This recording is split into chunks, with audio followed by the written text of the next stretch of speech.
retaliatory attacks. Israel going after Iran, Iran going after Israel. Now we are just getting word and live pictures. This is just seconds ago, actually. Can you tell me where this is, Molly? All right. So again, missiles. All right, I'm getting this brought to me right now. Here we go. Here's the IDF statement. Okay, so we heard the sirens, the air raid sirens there in Tel Aviv.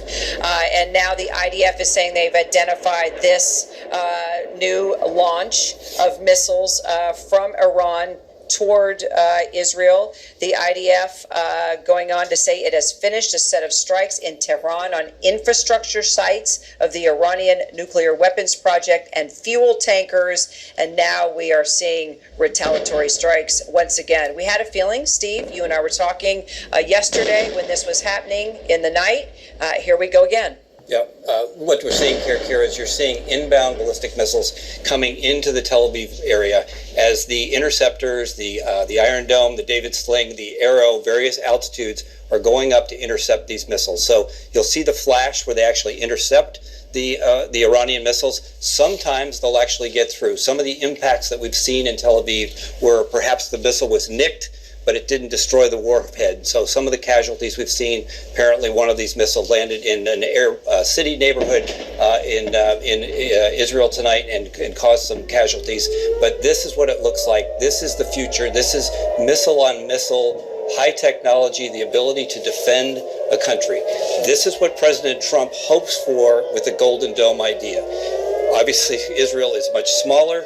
The challenge is much greater for the United States, but this kind of capability is extraordinary. So we think night before last and last night we saw about 100, 150 missiles that were incoming.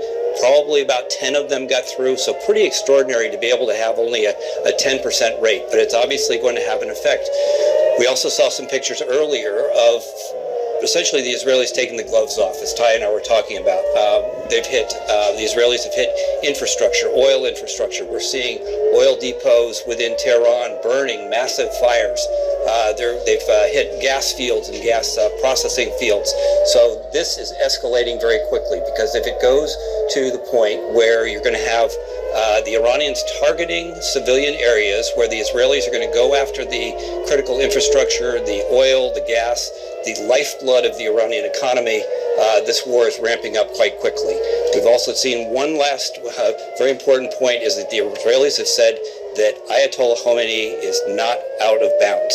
So they may now be going after leadership, but very quickly escalating here in the past couple of hours. All right, on that note, I'm going to read to you more we're getting from the IDF now. The IDF saying it's completed an extensive series of strikes in Tehran on infrastructure sites of the Iranian nuclear weapons project and fuel tankers. And you and I, matter of fact, while the parade was going on, the army parade. Just basically for domestic use. It's not what the Iranians export. What they export on the oil and gas is about 1.82 billion barrels per day. Almost all of that goes to China. So the real threat here is, does that get taken off the market? Does it jack up oil prices? Do we see a spike in oil prices if the Israelis go after some of the energy infrastructure that is involved in exporting oil and gas offshore?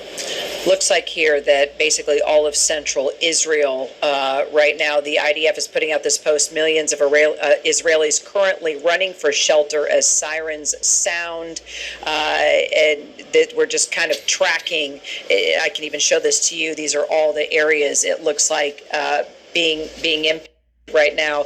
All right, so you and I, Steve, talked about there was going to be a volley of strikes. It was going to be Israel into Iran, Iran back into Israel. So we could be seeing this for a number of nights on end until somebody finally caves, right? And I mean, what are you thinking? This is happening now. What, is this 3 nights in a row? Yeah. So think about the regime cannot back down. If the regime backs down, they're going to lose credibility, and it'll probably be some sort of a coup. We don't know who would take over.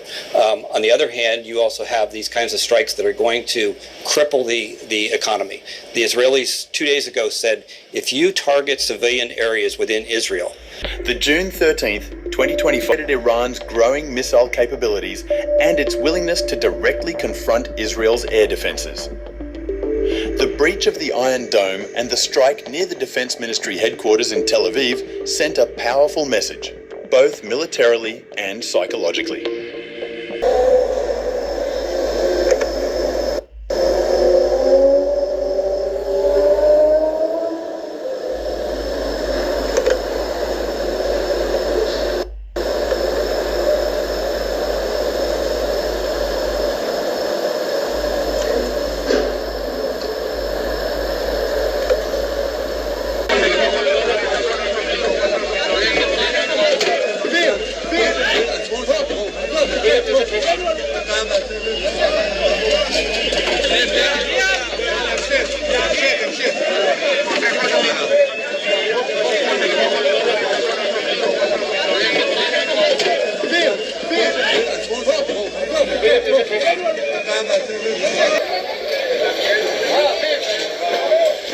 תראה,